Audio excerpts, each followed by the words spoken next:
Welcome back to the channel, guys. Donnie D here, and today I want to be showing you how I did the mortar bed for this Schluter 6-foot line drain shower. So we're going to go through the steps here. I'm going to do a few voiceovers. I'm going to show you exactly how I went about it. So first step is obviously to get this substrate clean. So this is concrete, it's always going to be real dusty. I'm going to be going around, vacuuming up everything as good as possible, and then wipe everything down and start prepping things.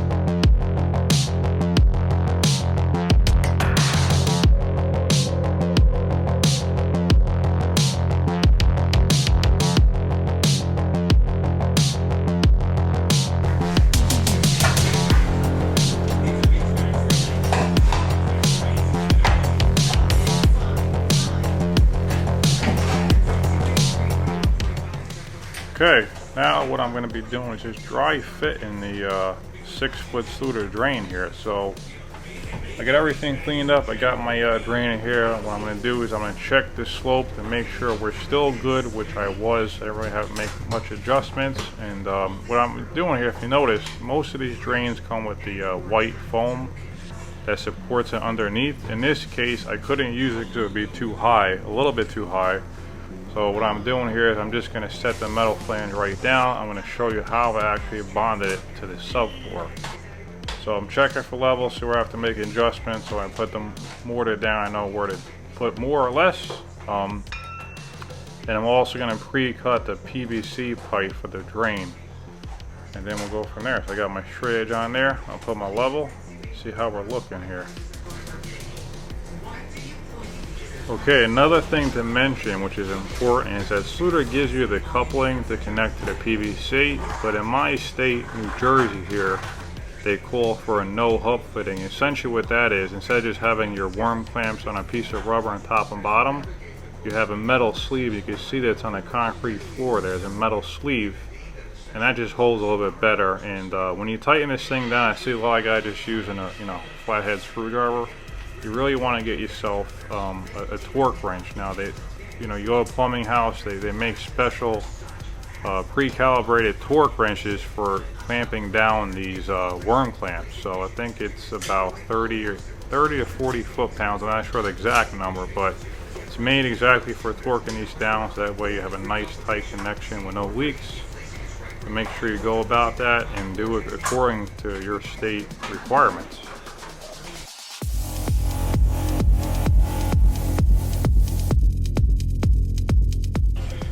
Okay, so opening up my primer and I glue when I have those ready to go. So when everything is out there, nothing dries out, everything has got enough time to bond. Anyway, what I'm actually using here is just a small brush to use to get the thin set on the old concrete there, since it's really like rough. You can't really use a trowel there. So I mix up the thin set on the loose side for sure. And I'm just brushing it around, and then what I'm actually going to do, well, let me show you what I'm actually going to do here.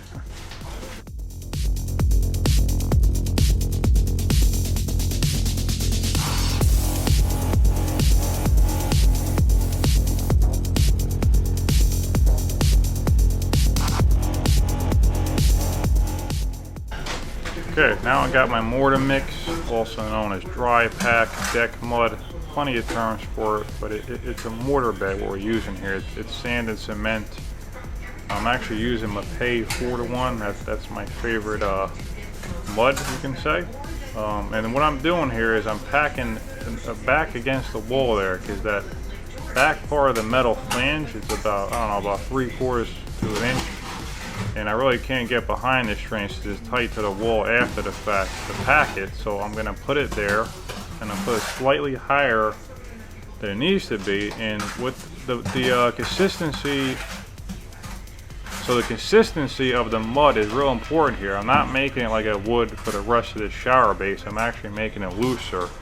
If you ever done a Schluter drain with a flange, you want to make it loose so it actually sticks to it and you can actually compress it down, because if you mixed it on the dry side like you would with the shower base for the regular mud, it's going to be too hard to really push it down. So this is on the loose side, so that way when I set the drain, it's actually going to push down. I'll be able to push it down if I need to make adjustments and whatnot. So what I'm going to do is I'm going to pack that back edge real good, and then once I set it, I'm going to pack the front as well, but I believe I put a little bit down here, but I'll show you how I go about it.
Okay, so what I'm doing here is I'm actually taking the same thin set I used on the floor there and I'm putting it on the back of the drain. So that way, this is kind of like the term that we use in the industry would be called wet setting.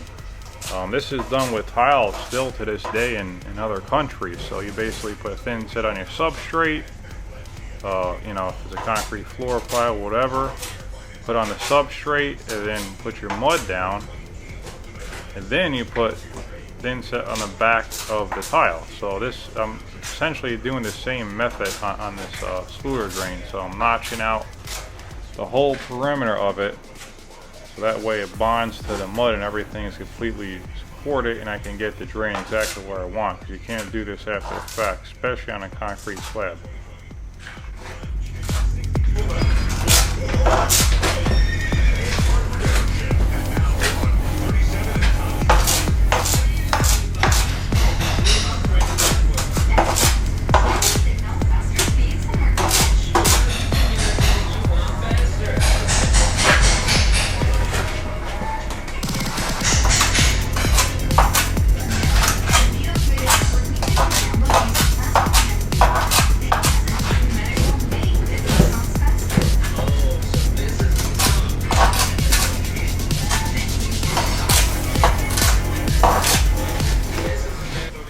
Okay, now that I've got everything the way I want it, it's time to start gluing things. Now, you don't want to rush this, but you don't want to be taking forever either, because the thin set, in most cases, you have about anywhere from 15 to 20 minutes to cover it. So you want to do it within that time frame. In my area, in New Jersey here, we got to use that purple primer. I like to prime around that top lip too, because that glue is going to sit in there. So I prime up everything real good. I'm going to glue everything out in there and set the drain down.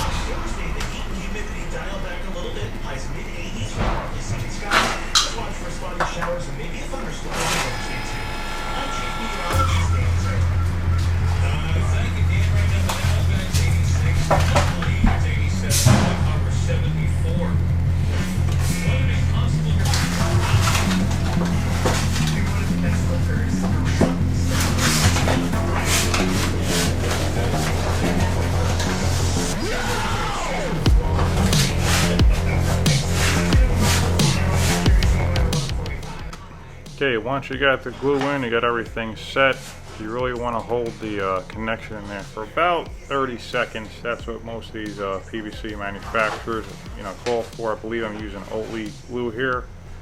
So I'm going to hold it in there for about 30 seconds, make sure everything looks good, and then go from there. Okay, got everything set. Now I'm just checking for levels, see if I have to push it down anywhere. I believe this is actually pretty level, so once we get everything level, then we can start spreading the mud. Okay, I got all that set now, so I'm ready to start spreading some more thin set and fill this area in with mud. The old concrete there, that's really thirsty, so you want to make sure you wet it down good with the sponge before you spread out thin set.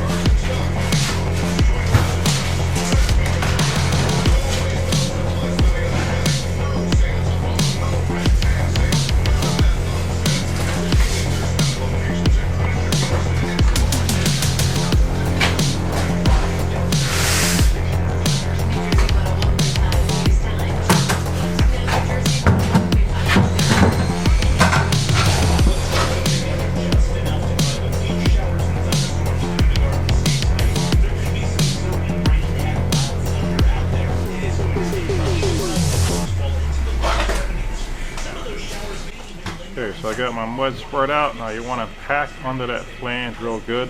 You can use your hand because you really get under there. I did this, and I believe I used the Mortar trowel just to pack it in there tight. Now, after you do all this, you want to check that you're still level, because this mortar I'm using for the rest of the showers on the dry side, so you actually can jack up the drain a little bit and make it at a level. So you want to pack it in there tight, but obviously once you get all done there, you want to make sure you check it for level.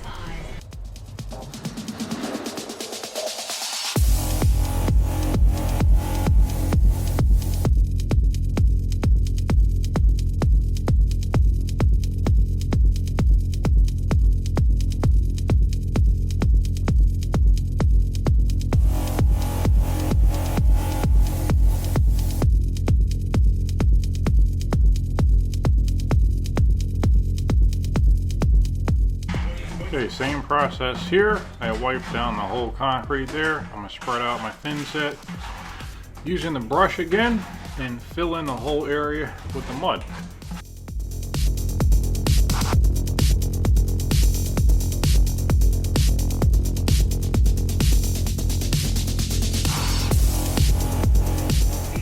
Another thing that you want to do is once you spread out your thin set there, you really want to cover it completely with the mud. Don't let it sit there because it will skin over and dry. It won't be bonded to the slab below. So it's important that you got your mud right behind you next to the thin set. So once you spread the thin set, you could dump some mud there and cover it, and everything is nicely bonded. Real important.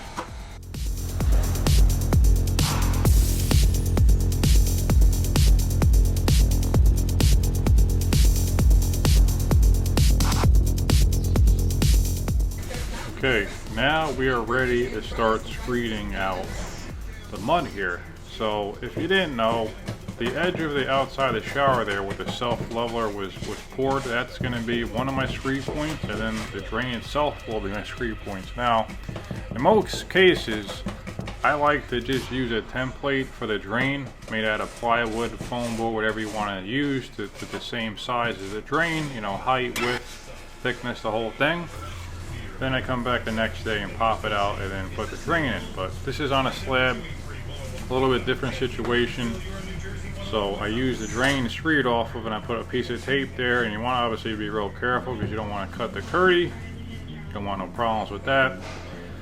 So this is me doing the mud job I'm doing now. So what you want to do is you want to get the mud where you want it, and you want to pack it down. Now I aim for about a ½ inch to inch higher, roughly.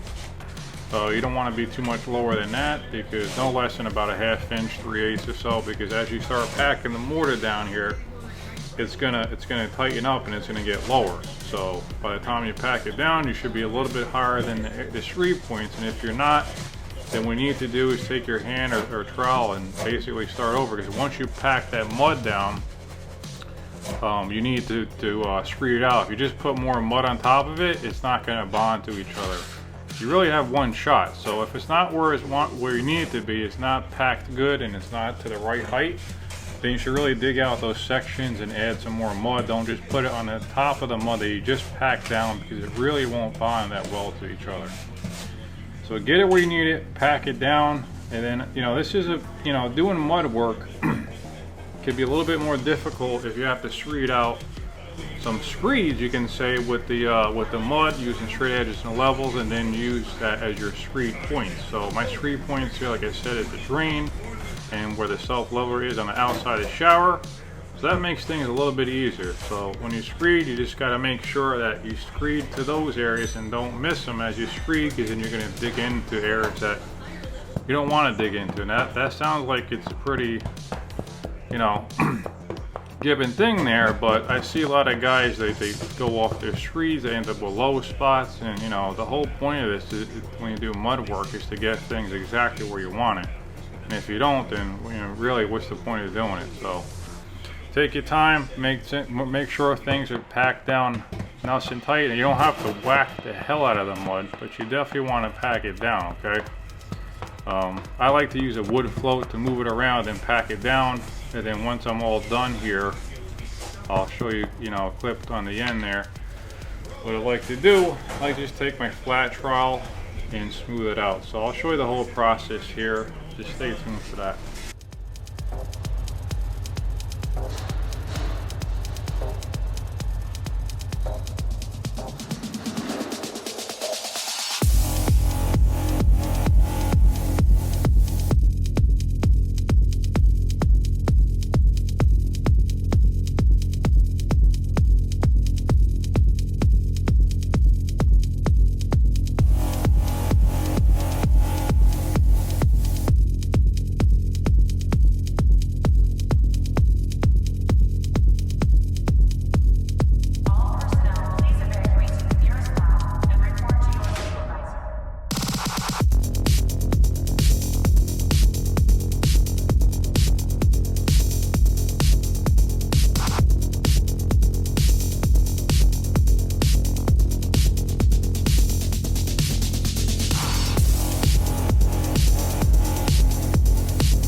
Okay, now once you got all that done, it's always a really good idea to check your work. So I got my level here, just making sure the drain didn't move on me, because you know it's a 6-foot drain. So if you push on one end more than the other, it could move. I mean, I have the mud packed under there, but you know what? It doesn't hurt to check it, because once this thing sets up, you're gonna have a problem. You have to rip everything out. So check your work when things are wet. I'm coming through with my straight edge here. I believe I'm using about a 3-foot straight edge. The aluminum straight edges really come in handy if you're a tile guy or just a contractor that does it sometimes. It's always a good idea to have straight edges like this. I see a lot of guys, even a lot of tile guys that have no straight edges. They use pieces of wood in the job and they just have levels. If you're really serious about what you do, get the proper tools, okay? These are actually straight edges. I mean, when you look at levels, a lot of them have a bevel edge to. They're not square. These are truly straight, and these are my kind of like my Bible. I mean, I like to say that straight edges don't lie, and they really don't. So you put a level on there, it could be this or that, but those straight edges usually don't lie. So I'm just cleaning out my mud, and my last step is I like to just take my flat trowel, basically run the trowel through the whole job. And using a steel trowel, what I like to use, it really tightens the surface of the mud. You don't want this thing looking like shiny, but you want to close the surface, because if you don't, the next day things are going to kind of flake off. They're not going to be stuck to each other. So you want to really burn into each other, close the surface there. And what I also like to do is just mist it with some water. I use a spray bottle. If you watch this other video, I'll probably put a card up here. I just take a water bottle and kind of mist the whole thing. You're not really soaking, you're kind of misting it. And then take that flat trowel, run across the whole thing, really close the surface and everything. When you come back the next day, you're gonna have nothing. You're not gonna have mud that's gonna be flaking off anywhere. Everything is gonna be solid, one piece, and have no issues with that. Just a quick tip for you.